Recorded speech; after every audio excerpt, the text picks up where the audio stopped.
Assalamualaikum warahmatullahi wabarakatuh. Pada kesempatan kali ini saya akan membahas materi tentang teori perilaku konsumen. Teori perilaku konsumen ada beberapa macam yang akan saya jelaskan, yaitu definisi rasional dan irasional dan faktor yang berpengaruh. Ketika kita mendefinisikan apa itu teori perilaku konsumen, kita akan membahas 3 kata. Teori merupakan landasan berpikir atau kerangka konseptual dan memahami semua realita. Sedangkan perilaku proses bertindak yang nyata dan ditunjukkan yang terwujud dan dapat terlihat dan dipahami. Sedangkan konsumen yaitu individu atau kelompok yang melakukan kegiatan konsumsi, melakukan kegiatan mengurangi nilai guna dan jasa, dan menggabungkan 3 definisi tersebut. Dapat kita pahami secara utuh bahwa teori perilaku konsumen memiliki definisi berikut.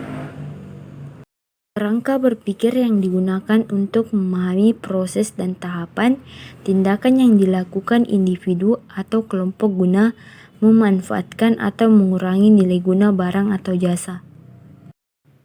Upaya memahami perilaku konsumen kita dapat melakukan dengan 3 sudut pandang ini.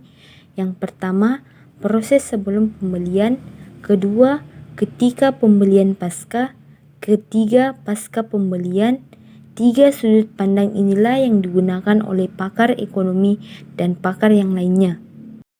Proses sebelum pembelian sangat terkait terhadap konsumen. Terkait terhadap tahapan-tahapan oleh konsumen, pembeli barang dan jasa. Pasca pembelian sangat terkait bagaimana perilaku konsumen membeli sebuah jasa, membeli 3 variabel yaitu anggaran, kuantitas, dan kepuasan. Di mana kita akan menjelaskan mengenai kepuasan, yakni buru ukuran seberapa puas konsumen membeli barang dan jasa. Ukuran ini membandingkan jasa yang dimiliki konsumen. Konsumen bersifat rasional atau sebaliknya.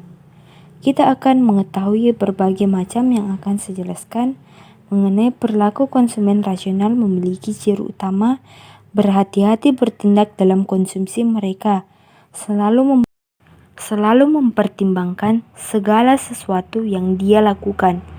Kelompok konsumen rasional terbagi menjadi 2, yaitu kebutuhan dan optimal value. Kebutuhan atau harga memiliki perbandingan harga, sedangkan optimal value kualitas atau ingin mendapat harga terkait. Sebagaimana kita mengetahui, kelompok irasional memiliki 3 ciri.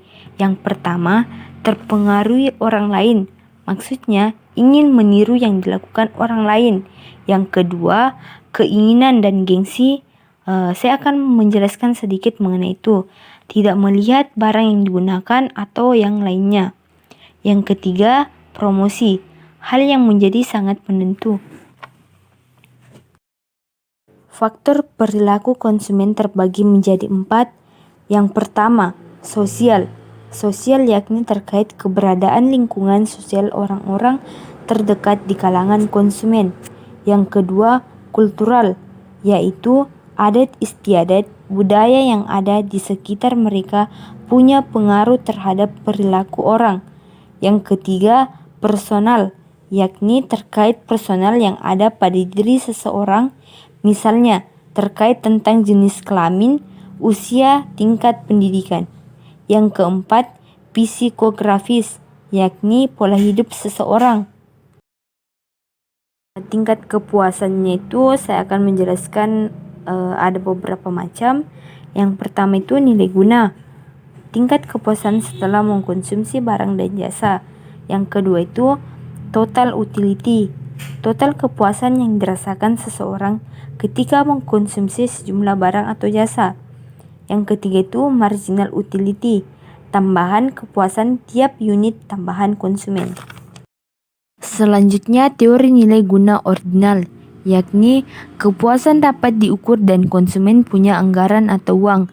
Dalam teori kardinal dan kemudian teori ini konsumen punya alternatif pilihan konsisten dengan pilihannya, dan konsumennya rasional.